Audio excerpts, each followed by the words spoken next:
Come in. Welcome. I'm E.G. Marshall. How does a Mediterranean cruise in the sun sound to you? All expenses paid. Not very sinister? Rather pleasant, eh? That's what you think.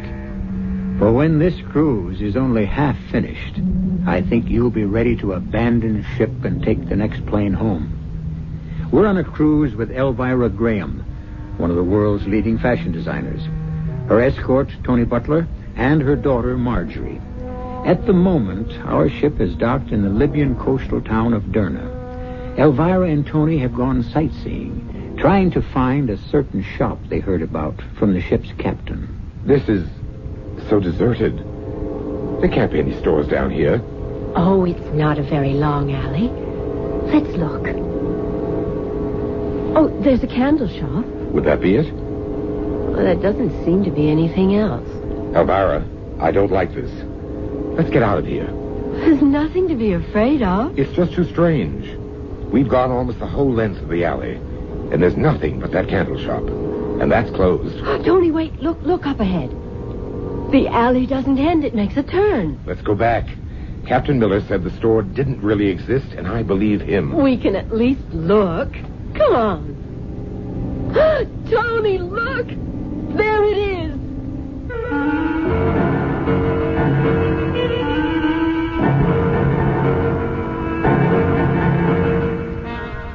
Our mystery drama, The Devil's Boutique, was written especially for the Radio Mystery Theater by Bob Juran and stars Joan Loring and Robert L. Greene.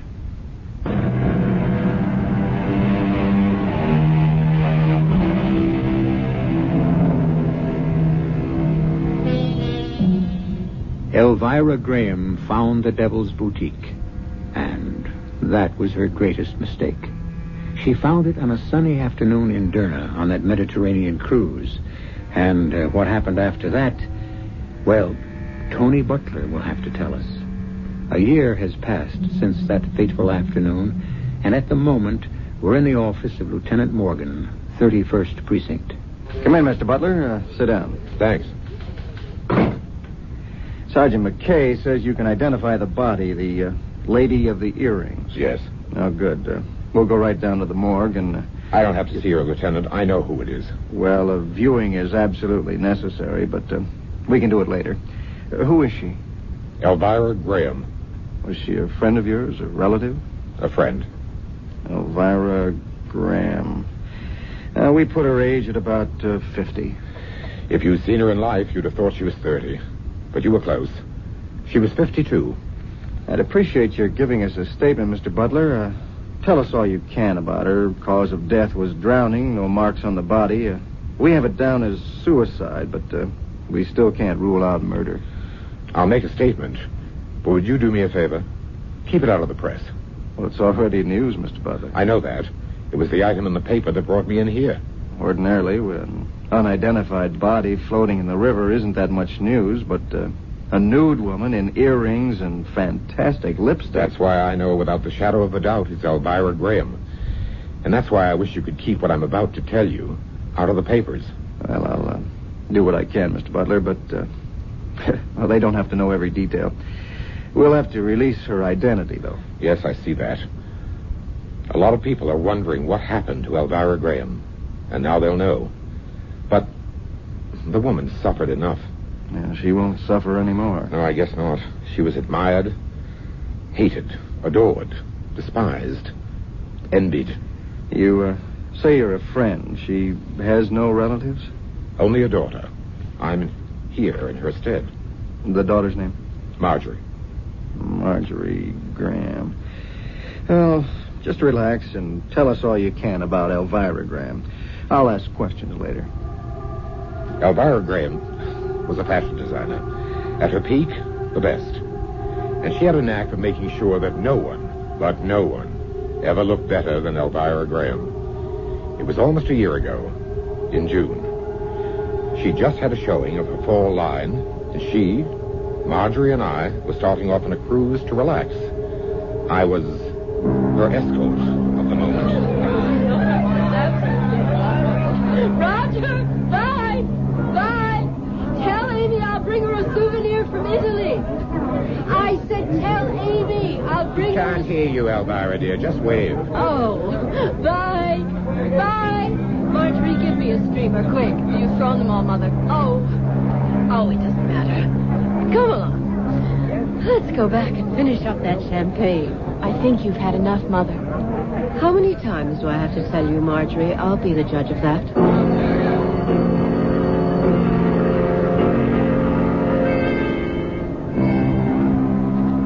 Oh, I'm exhausted. Pour me one more, Tony.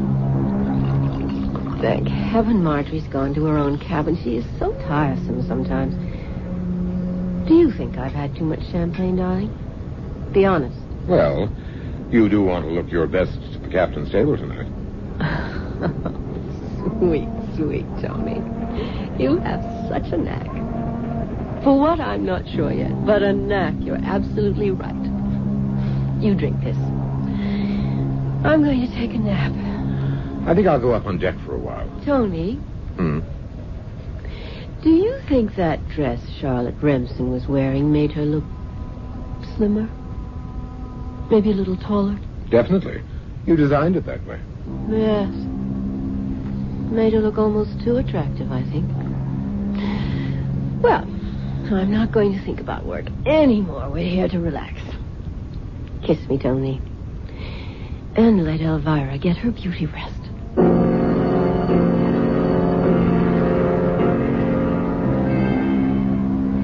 Marjorie, I thought you were in your cabin. Oh, it's too exciting to stay down there. What's Mother doing? Napping. Of course, I needn't have asked. Marge, why do you stay so close to Elvira? Don't you want a life of your own? I could ask the same of you, couldn't I? Touché. Are you in love with my mother, Tony? Love? No. And you know she's not in love with me. We're companions. I'm convenient. And vice versa. The great Elvira Graham. She picks her men the way she picks her wardrobe. But it's fun while it lasts. Escort to the great Elvira Graham. And all that press doesn't hurt my acting career. Well, at least you're honest, Tony. Probably the first who was. Thank you. But you didn't answer my question. And I've answered yours. Why do I stay so close? I admire her, too. But I love her. So many people are jealous of her, and I feel maybe I'm the one little sincere spot in her life. I don't always agree with her. And she wants you with her. I know that. I wondered about that. Why the glamorous Elvira Graham wants her 20-year-old daughter tagging along. Ever stop to think she loves you? Yes, I think she does. And let's face it, you add to her image. Who would believe that anyone as young as Elvira could have a 20-year-old daughter? I've heard that before. Mother's always been vain. But lately, Tony, it's becoming more of an obsession. She's the acknowledged queen of fashion. What would you expect? She's putting it before everything else. She sold her soul to vanity. Such profundity from one so young. Don't laugh at me, Tony. I'm worried. I'm not laughing at you, Marge. But there's nothing we can do about Elvira's personality. We just live with it. Or what? Or leave it. And for the moment, it suits me to live with it. Come on. Why don't you take a nap, too? You want to look your best? We're at the captain's table tonight. How could I forget it?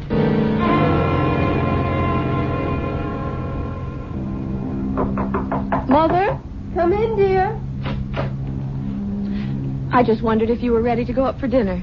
Tony and I have had a cocktail already. Yes, just about. But I see you're not Marjorie. I am. That's why I came by. But Marjorie, you're not going to wear that scarf with that dress. Well, yes, I am. Oh, no, dear. The dress is chiffon. It looks fine, but you don't cover a décolleté as low as that with a scarf. It's ridiculous. Besides, it's the wrong color. It should contrast, if anything. But I thought it was perfect. Perfect? Marjorie, I cannot understand how the daughter of Elvira Graham can be so insensitive to style. Doesn't anything rub off? Mother, We're dining at the captain's table. It may not mean anything to you, but it does to me. I disagree with you about the scarf, but I'll give in to your superior judgment. No, darling, you'll find it's always right. Now, hurry and replace that dreadful scarf with a string of plain, simple pearls, and change your lipstick. It's too bright. I'll meet you in the dining room. You do understand. I just want you to look your best. Well, you must always look your best, my dear. But never better than Mother.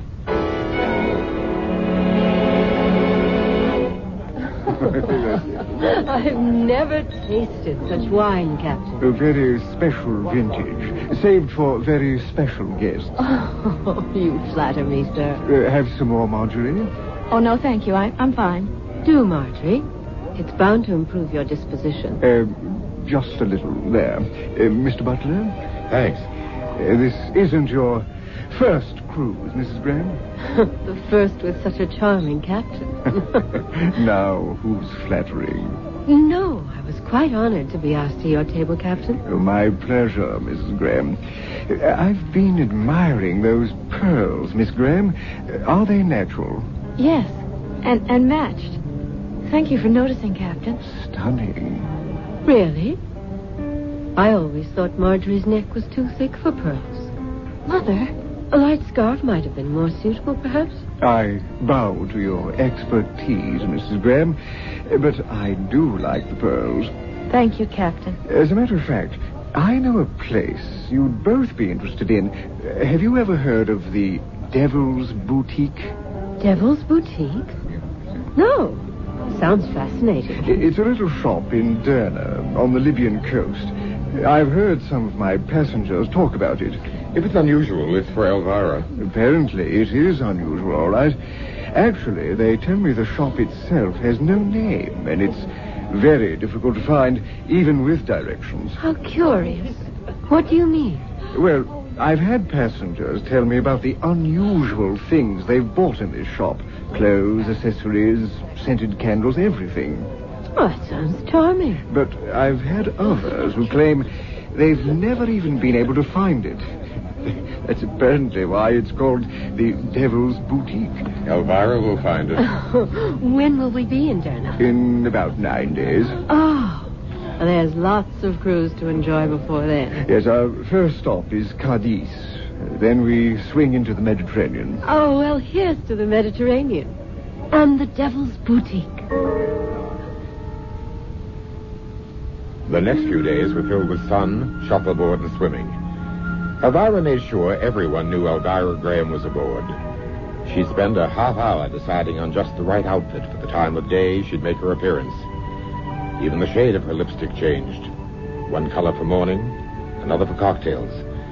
We stopped for a day at Cadiz and then slipped into the Mediterranean. There it is, on the horizon. Derna. We'll dock in about 2 hours. How long will we be there, Captain? We'll leave with tonight's tide, about 7 o'clock. Good. We'll have all afternoon for sightseeing. You'll excuse me, I have to get to the bridge. Certainly. I have such a strange excitement about this city, Tony. There's something about the name, Derna. And the challenge of finding that fascinating shop. And this was supposed to be a non-work vacation? There's no such thing for me, and you know it. If I don't keep ahead of the pack, well, besides, it's fun. We'll sightsee in Derna, and I won't leave until I find that Devil's Boutique.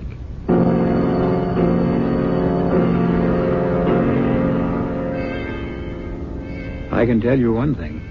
You wouldn't catch me going near a place with a name like that. And I certainly wouldn't go out of my way to find it. But then, for a woman as vain and determined as Elvira Graham, it might be just the place. Vanity, like love, is blind. And Elvira has no inkling of the strange fate that awaits her in the Devil's Boutique. I'll return shortly.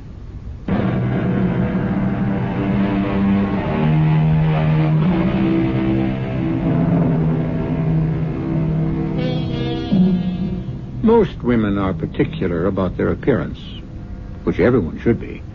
But with some, it becomes an obsession. Elvira Graham was pushed by an ego that demanded to be first, pulled by a vanity that demanded most of her attention.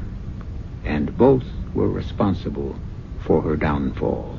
Marjorie, why aren't you dressed? We're going ashore. I'm not going, Mother. I feel like staying on the ship. Well, do as you like. Tony and I are going into town and find that shop the captain told us about. You go ahead. I'll be all right. I just don't feel like going. This is exciting. I've never seen a place like this. I wish we knew where we were going. The captain said follow the main street to the water well and then take the first alley on the right. If it's that simple, how come some people couldn't find it? They didn't want to find it badly enough. Come along, Tony. Why don't we just stroll and enjoy the sights on the way? Time for that later. Here's the alley. First right after the well. You're going down there? Of course. This is so deserted. There can't be any stores down here. Oh, it's not a very long alley. Let's look. There's a candle shop. Would that be it? Well, it doesn't seem to be anything else. Elvira, I don't like this. Let's get out of here. Well, there's nothing to be afraid of. It's just too strange. There's nothing but that candle shop, and that's closed. Well, maybe we could knock and ask. Somebody might be in the back. I think we better get out of here. Oh, I hate to just... Wait, Tony, look. Up ahead. The alley doesn't end. It makes a turn. Let's go back. Well, we can at least look. This is crazy. There wouldn't be a store hidden back there. Captain Miller said it was hard to find, and it's probably worth it. I can't imagine why. Tony, look.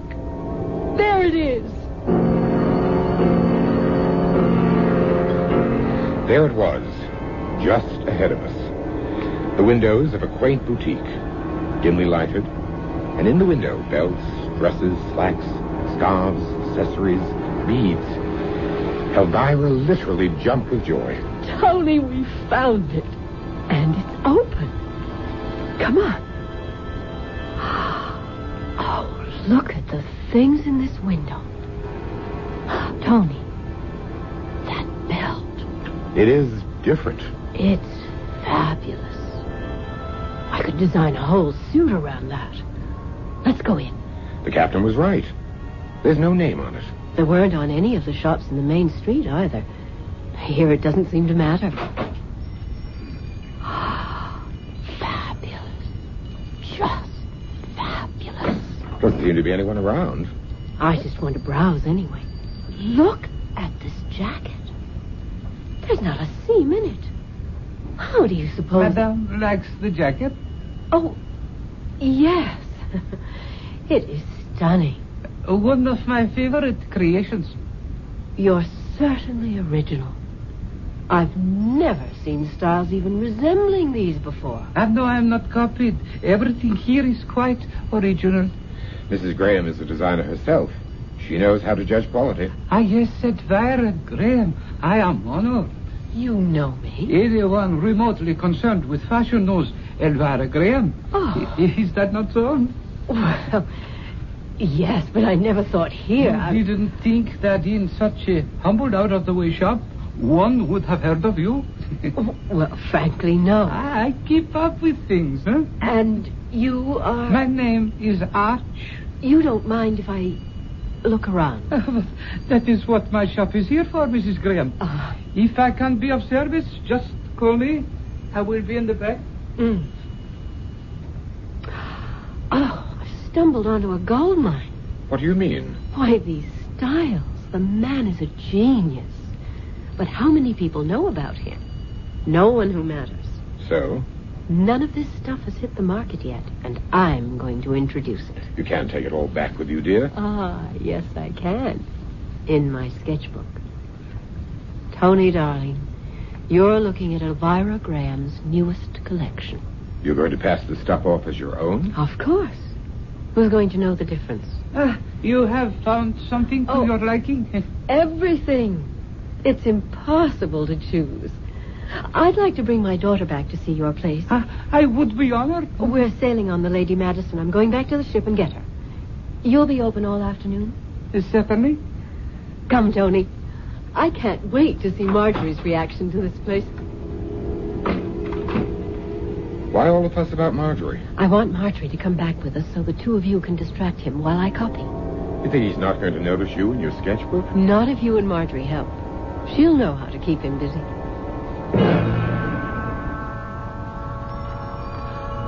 Mother, this is unbelievable. I told you it was sensational. I just wish there were other customers around. Now, you know what to do, Marjorie.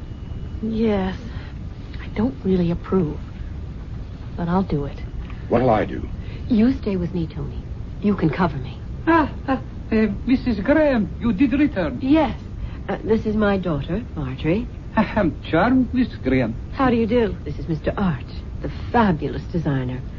Marjorie's interested in a pantsuit. She wants to try on a few things. Tony and I'll just browse. As you wish. This way, Miss Graham. I have a few styles here I think might interest you. Well, just stand close, Tony.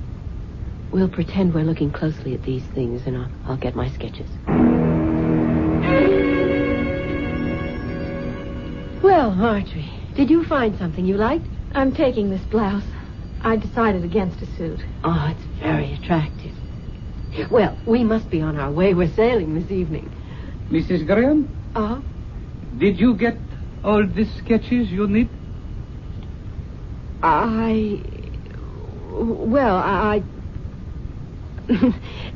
did jot down an idea or two. I hope you don't mind. I mean, imitation is the highest form of flattery or whatever. Is that exactly ethical? Oh, Mother. Well, perhaps not, Mr. Arch. I shall tear them up if you feel that way. No. I didn't say I minded. Perhaps we should leave. Tony, Marjorie. One moment, Mrs. Graham. Yes? Please, no hard feelings.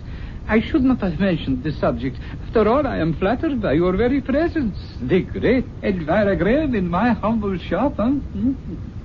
Would you accept the token of admiration? Well, I don't quite understand. Have you ever seen anything as exquisite as this? Mother, how beautiful. Wow. Oh, they are expensive earrings, but surely you're not suggesting You that would honor me by accepting them. This is most extraordinary and generous, Mr. Arch, but I don't see how I could possibly. You do me a disservice, Mrs. Graham. I insist. Go ahead, Elvira. It's an unusual gesture. Well, thank you. I wrap them for you. I'll be right back. You ought to accept a kindness with a little more grace, Elvira. But he took me so by surprise. I mean, right on the heels of accusing me of spying. He didn't exactly accuse, Mother. Well, I don't embarrass easily, but that was one of the times. Here he comes. Well, here you are, Mrs. Graham. There is no one on whom they will look better. Good day, Mrs. Graham, and bon voyage.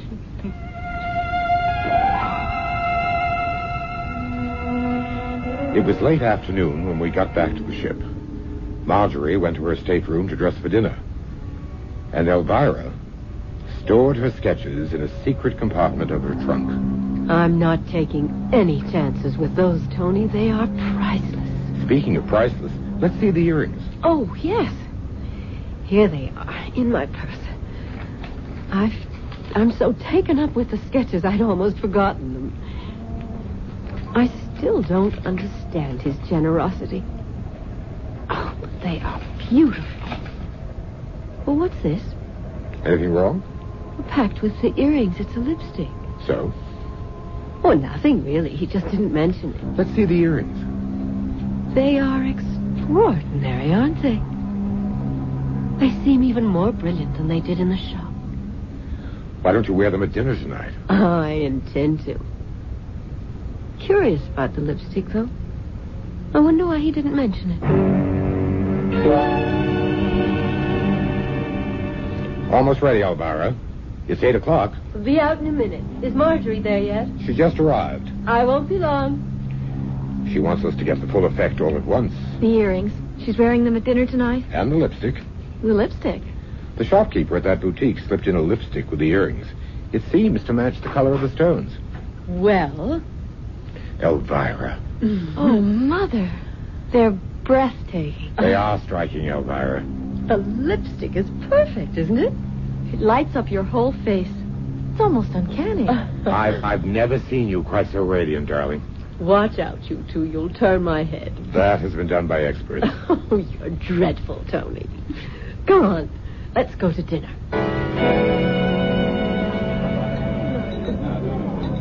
You're turning heads, darling. Everyone's looking at you. Oh? I hadn't noticed. Oh, Mrs. Graham. Good evening. Miss Graham, Mr. Butler. How did you enjoy dinner? Captain Miller, I owe you a million thanks. I found that boutique. And you liked it? It is fabulous. It's going to do great things for me. Do you like my earrings, Captain? Magnificent. I got them at the boutique. Most unusual. The man at the shop gave them to Mother. They're most becoming, Mrs. Graham. Shall we sit down? The steward's ready with the consomme. Oh, yes, dinner, of course. Oh, Tony, it's been the gayest night since we left New York. I think I danced with every man in the room. Almost. Almost? Everyone but me. Oh, but... Well, you hate dancing. You could have sat one out. Be a dear and unzip me. I want to get comfortable and have a last champagne. Here, alone with you. Tony, darling. Damn. Help me with this earring, Tony. I can't get it off. Let's see. Just clips on. It ought to open up. It won't open. Well, try the other one. I can't budge this one either. Well, this is ridiculous. It's just a little spring. Pull harder. Ow. Sorry, darling.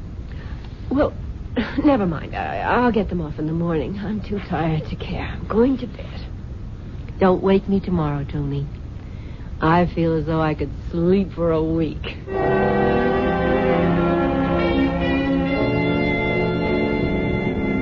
Good morning, darling. It's morning already. Oh, I must look a sight. Hand me that cold cream, dear. Here you are. Oh, I must have been tired last night to leave this lipstick on. You were quite the belle of the ball, you know. You don't mind. The price I pay for escorting the Elvira Graham. Oh. What's the matter? Tony, my lips. The lipstick isn't coming off. What? I can't seem to remove this lipstick. I mean, cold cream always takes it right off. Rub harder. It just doesn't seem to work. The earrings. Now the lipstick. The earrings. Last night, we couldn't get the earrings off. Oh, I remember now. They're still on. Yes. I can't open the clasp. I didn't have any luck with them last night either. Try again, Tony. Try. Okay. It's crazy. It's just a little spring, but I can't open it. Oh, you've got to, Tony. I've got to get these off.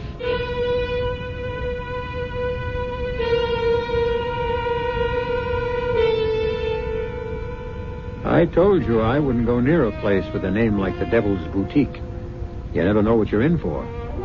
The earrings and lipstick the little shopkeeper gave Elvira were beautiful, all right. And she was immediately attached to them. Wouldn't you say? We'll see what happens next when I return shortly with Act 3.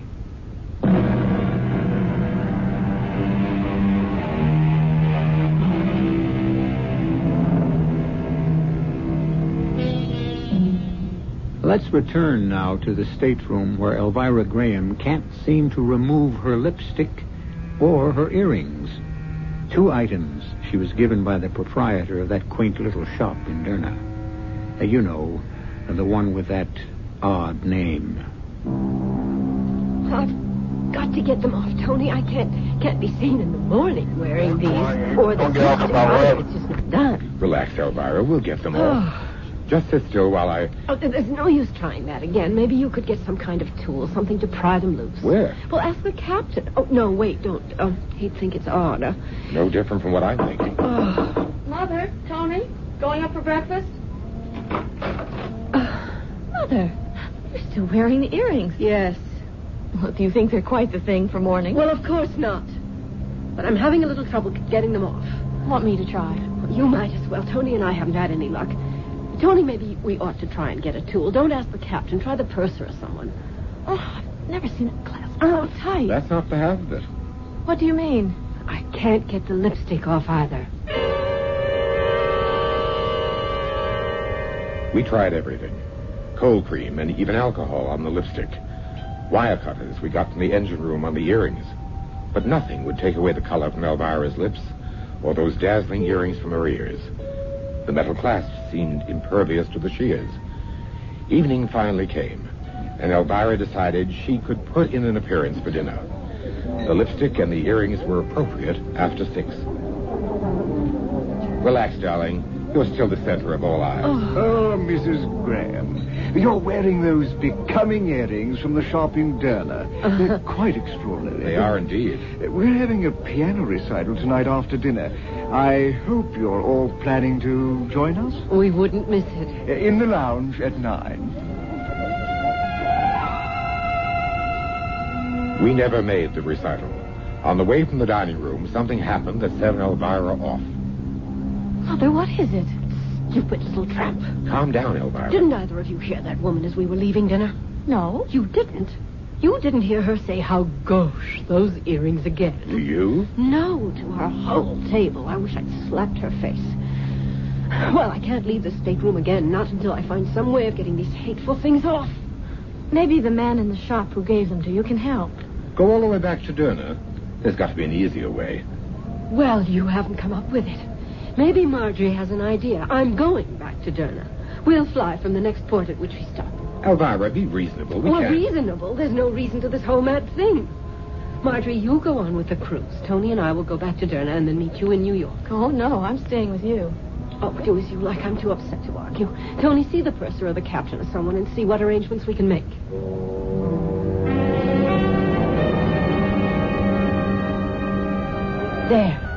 There's the window. And I remember that carpet shop across the square. The alley should be just ahead. I hope he can help after what it took to get back here. Oh. We've been on everything but a camel. That's the alley we went down, isn't it? Oh, yes. Come on. This is it. There's that candle shop. Still closed. Doesn't look as though it's ever been opened. Tony, Yes, I see. That's strange. the alley ends in a wall. But it turned off to the left the last time we were here. That's where the shop was. An absolutely dead end. How could they have put up a wall? We were here only 3 days ago. This isn't a new wall, Elvira. Look at it. What? It's hundreds of years old. But this is the alley. We came down and it branched off and we found the shop. I wasn't dreaming. You were both with me. Tony, this is frightening. Well, there's another way in, another alley. I've got to find that shop. I've got to find it. Come on, Marjorie, be quick. Which way did she go? I don't know. Well, she's disappeared in the crowd. Stay close to me. The street's so crowded we can't go fast enough. Oh, Tony, what are we going to do? We pushed through the crowded streets, and finally, after more than half an hour, we found Elvira. Mother! Marjorie!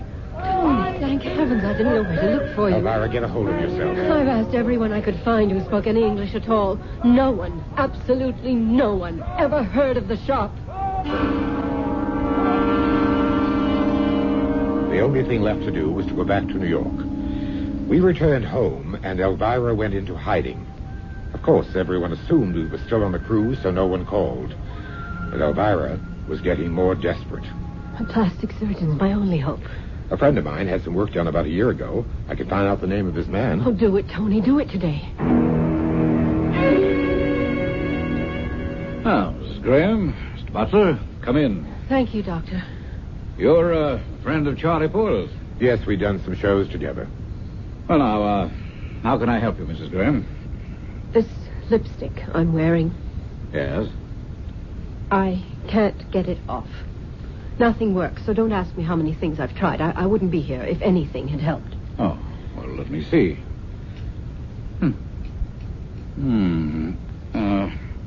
I'm just going to scrape your lower lip a little. It won't hurt. Yes, the color's embedded in the lip tissue. Seems to be a dye. Is there anything you can do? Well, I could try bleach. It would be uncomfortable for a week or so, but probably effective. Do it. I'll do anything to get out of this clown makeup, but that's only part of my problem. There's more.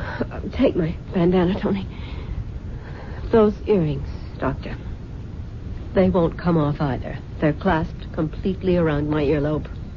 How long have you had this condition? It's been almost a month. I got the earrings and lipstick in a little shop in Libya, and frankly, they are bewitched. I know that now. Hold still a moment. Yes, the lobes are beginning to swell. And we'll have to work on this.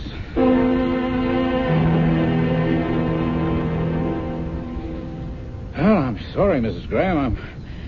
I'm at a loss to know what to do with these. Oh, have you tried... A machine shop, an auto garage, everything but an acetylene torch. I must admit I've never seen anything like it. No one has. Well, Doctor. Well, I shall give you the bleach for your lips, apply it twice a day, and then I'll see you again in a week. Well, and the earrings? You'll have to give them some very serious thought, Mrs. Graham. There seems to be nothing I can do, short of removing your earlobes. Mother, please answer me. Leave me alone, Marjorie. What's the matter, Marjorie? Oh, Tony, thank God you're here. Mother won't come out of her room. She locked herself in hours ago. There's no harm in that. She's going through hell. But I want to help her. You can't help her. All we can do is to be here if she wants us. If she wants to be alone, let her. That bleach isn't helping her lips.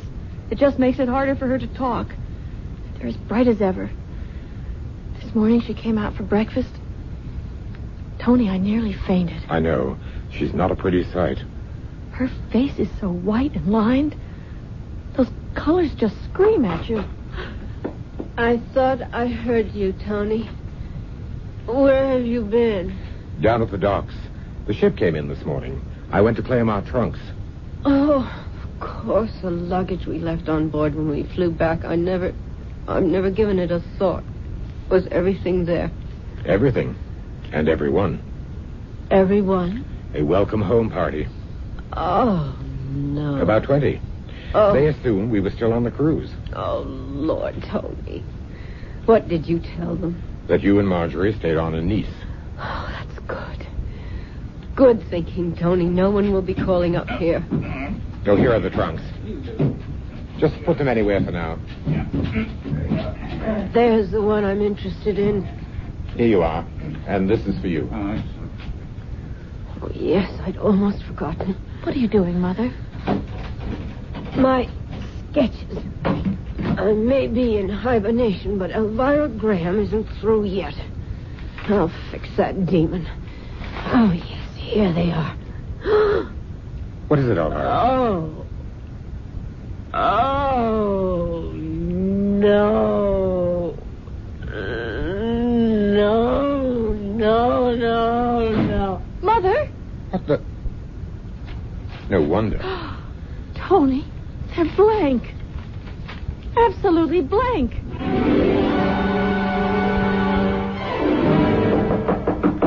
Elvira, please. Mother. You saw them. Blank. Every last page blank. He's cursed me. Elvira, come sit down. Why? What did I do to be cursed like this? Elvira, time can... No. Don't feed me any more of your stupid encouragement. What's the matter with you? Look at me. Clown. Freak. Tony, I can't stand this. I've got to leave. Stay, dear little daughter. Elvira. Dear, pretty light of my life.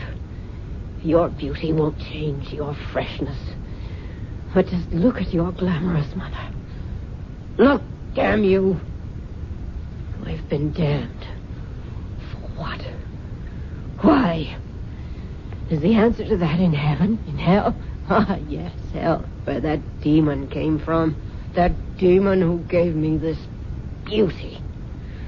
The devil himself in his quaint little boutique. The devil's boutique be damned. The devil himself be damned along with me. What did I do? Did I worship beauty too much? Elvira never spoke another word after that. She returned to her room, stayed there, night and day, and 3 days later she was gone. Gone? She'd vanished. You tried to find her? Oh, yes. We hired a private detective. We didn't want it in the papers or in the police files. After about 6 months, we gave up. Where do you suppose she's been all this time? Wandering, hiding. I don't know. Well, will you look at her body now? If you insist. I must. Well, that was quite a story, Mr. Butler. You a writer? You don't believe it? I don't know whether I do or not.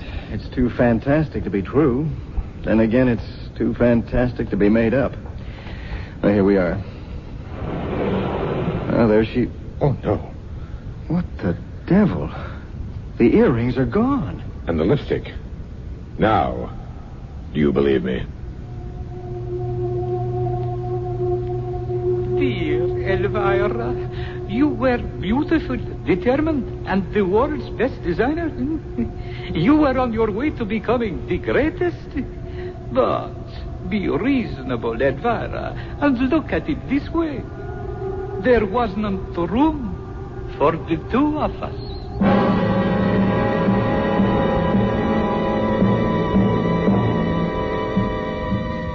There's nothing wrong in being beautiful to other people. It's when we start becoming beautiful to ourselves that we're in for trouble. Elvira's life wasn't a total loss. Considering her personality, she ended up in pretty good company.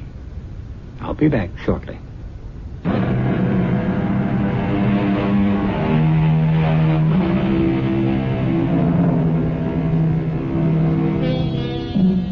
I hope you won't think unkindly about the fashion world because of our play. Those worthy institutions strive to keep us looking our best and do a wonderful job of it. Where would we be without them? In jail for indecent exposure, no doubt. But I would like to leave you with a friendly suggestion. The next time you buy a lipstick, jewelry, a garment, be sure there's a label on it. Be safe. Know your designer. Our cast included Joan Loring, Robert L. Green, Jada Rowland, Bob Caliban, and Ian Martin. The entire production was under the direction of Hyman Brown. This is E.G. Marshall inviting you to return to our Mystery Theater for another adventure in the macabre. Until next time, pleasant dreams. You've been listening to the OTR Gold Network. Find more classic radio at otrgold.com.